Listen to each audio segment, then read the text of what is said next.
অপেক্ষার শেষ। দীর্ঘ 10 বছর পর আবারও ছোট পর্দায় ফিরছেন তোমাদের সবার প্রিয় বাহামণি অর্থাৎ রণিতা দাস। কোন ধারাবাহিকে এবং কোন চ্যানেলের মাধ্যমে আবারও ছোট পর্দায় ফিরছেন অভিনেত্রী রণিতা, তা জানতে হলে আজকের ভিডিওটা তোমাদের পুরোটা দেখতে হবে। তো হ্যালো বন্ধুরা, আমি Sayantika and welcome back to my channel TV বিনোদন বাংলা। বাংলা বিনোদন জগতে নানা রকম আপডেট পেতে আমরা চ্যানেলটাকে সাবস্ক্রাইব করে রেখো। যাকে টিভির পর্দায় দর্শকরা একবারই দেখলে তাকে বলে ওঠে বাহা অর্থাৎ রণিতা দাস। রণিতা দাসের থেকেই বাহামণি নামটা তার যেন বেশি পরিচিত হয়ে দাঁড়িয়েছে। সেই বাহামণি আবার আসছে ছোট পর্দায়।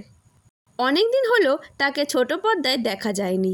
মাঝে বেশ কিছু সিনেমায় অভিনয় করেছিলেন তিনি, কিন্তু ধারাবাহিক থেকে অনেক দিন দূরেই ছিলেন অভিনেত্রী রণিতা দাস। ছোট পর্দা থেকে তার দূরে সরে যাওয়া নিয়ে অনেকের মনেই কৌতূহল তৈরি হয়েছিল। শোনা যাচ্ছে আবারও ধারাবাহিকে ফিরছেন অভিনেত্রী রণিতা দাস।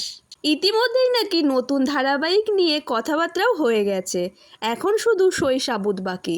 তবে চূড়ান্ত কিছু জানা যাচ্ছে না। তবে সিরিয়ালে পাড়ায় কান পাতলে শোনা যাচ্ছে আবারও ছোট পর্দায় মানে স্টার জলসায় কোনো এক ধারাবাহিকে মুখ্য চরিত্রে দেখা যাবে তোমাদের সবার প্রিয় বাহামণিকে। ধন্যী মেয়ে ধারাবাহিকের মাধ্যমে অভিনয়ের যাত্রা শুরু করেছিলেন রণিতা। তো বন্ধুরা, তোমাদের সবার প্রিয় বাহামণি আবার ধারাবাহিকে ফিরলে তোমরা কতটা এক্সাইটেড থাকবে সেটা অবশ্যই কমেন্টে জানিও।